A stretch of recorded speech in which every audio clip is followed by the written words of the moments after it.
Hello gang, and welcome back to the channel. It is Sunday 7/19 but I told y'all I was going to get the video out today, and I'm going to get the video out today. I've just had a really great day with Richard Flagg. If you by some weird chance don't know who I'm talking about, just type in Richard Flagg on YouTube, and he's got a channel, does some great work. He's got some really good informative videos. Still Ultra, two-stroke oil sucks. And he brought a couple buddies with him, Greg and Steve, and we'll have some footage from that day, from today, coming up throughout the week. Ran a lot of really cool saws, everything. That solo, so Richard has a 665 solo. I thought that was the nicest saw that he brought. I really enjoyed that saw. It was really nice. And I told him, I was like, that would see use here in my hands on my ranch. And but he also, there was a couple 661s. I don't think I had ever ran a 661 before. Both of them ported by Richard, and both run very stout. Those are really nice running stout saws. He also had a Steel 660 red light that was completely stock, and for a completely stock saw, that thing ran great. So yeah, if you haven't heard about the Steel 660 red light edition, look into it. Those are really awesome saws, and that's pre-EPA stuff. They were really, really good. Way better than just a standard 066 or 660, either one. That thing was very nice. Anyways, lots of, they ran my saws. Ooh, and my Red Max 5000, the GZ 5000 that I've been working on, that I got ported. He brought his computer. He's a legit Steel and Husqvarna tech and everything. And we hooked up the auto tune, and he reset the auto tune, and it ran definitely better. So I can't wait to do even more cuts with it. I don't know if it picked up any more speed, but it clearly picked up torque. And it ran better too. It's still a little finicky with restarts, and whenever it's cold, it really takes some time to get warmed up. But it 10 times better than it was before. So ran really, really good. So really excited about that. But you're not here for all that. You're here to figure out who gets a free port job for me.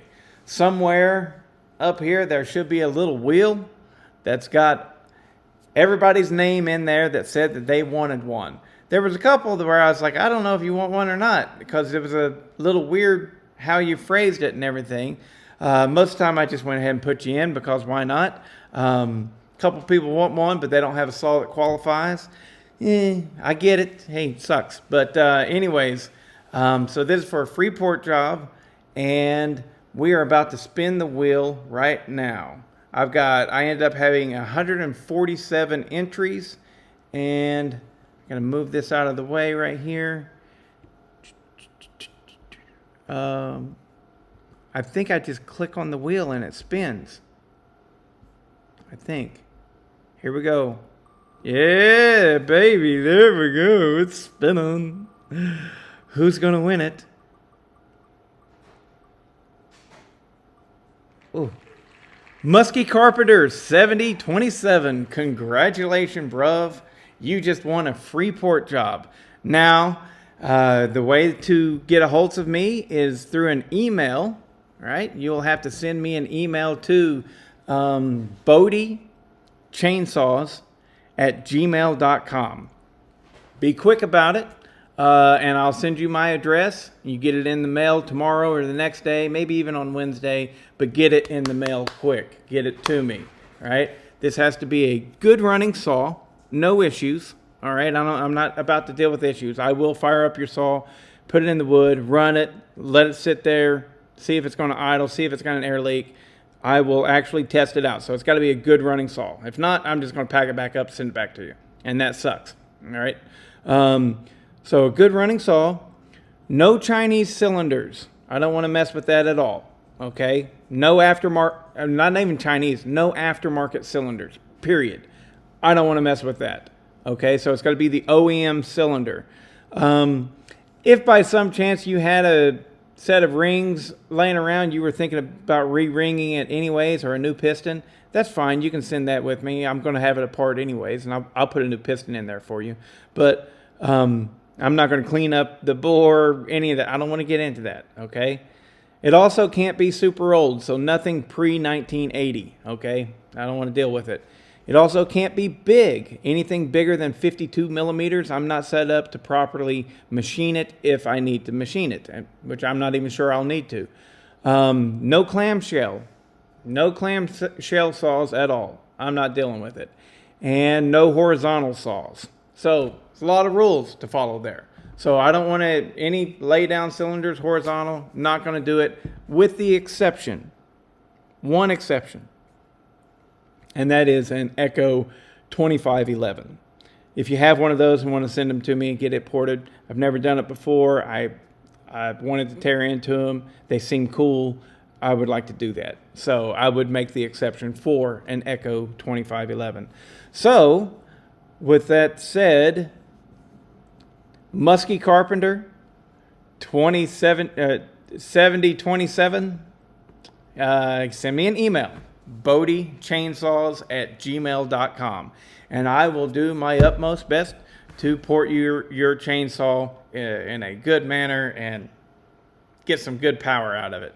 And let me know what you're thinking of sending. If you've got multiple saws that you can't decide between, maybe there's one that I haven't done before and I'd like to, or there's one that I don't really want any part of that, you know, and we can come up with something and we'll figure it out. And I'm really excited about this, honestly. I hope that I can do this and then I send it to you. You can get some video footage of your first time running it. Even though I got to say, every single time that I've ran a ported chainsaw, especially the smaller ones, like say 50 cc's and stuff like that, the first thing everybody wants to do is you go, and you dig it in the wood.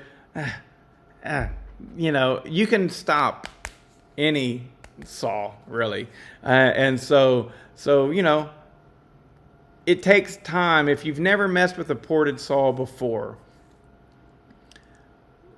the expectations that you have need to be on par with what could be expected. Now, that's not me making up any kind of excuses or anything like that. I just find that a lot of people think that a ported saw should be limitless in power.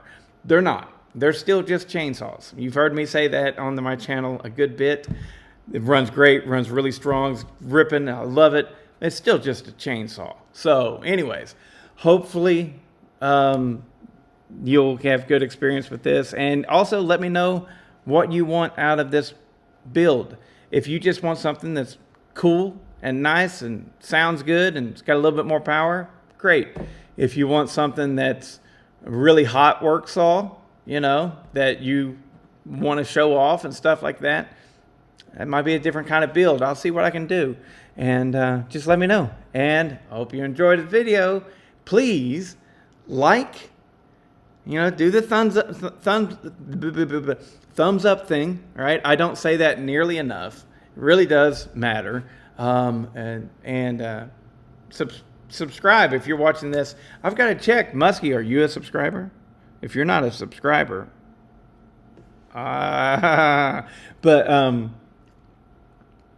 the paid members, you went in twice. There was only a handful of the paid members that actually even wanted to be part of this. So that's another thing that tells me I'm really happy the way that I did it like I did. Because a lot of my paid subscribers are in this for the entertainment, you know. Maybe some of them are older and they don't really use saws that often. And if they did, they don't want a whole bunch of high compression. They got a bad shoulder, stuff like that, you know.